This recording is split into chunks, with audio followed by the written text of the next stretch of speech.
Яғни Huawei'дің смартфондары мықты, әдемі, жақсы, бірақ сол Google сервистері жоқ болғандықтан өте кемшіліктері көп екені байқалды.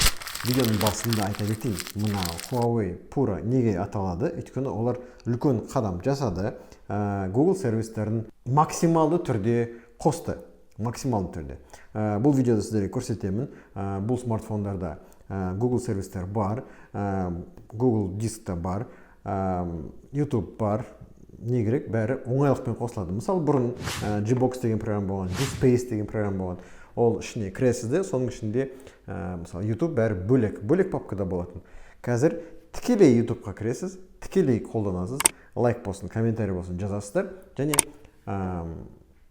шығып кетесіздер деп па. Pura 70 және Pura 70 Pro-ның диагоналдері әртүрлі. Мысалы, Pura 70 6-да 6 дюйм, Pura 70 Pro 6-да 8 дюйм. Экран жаңару жиілігі 1-ден 20-ға дейін ол динамикалық деп есептеледі.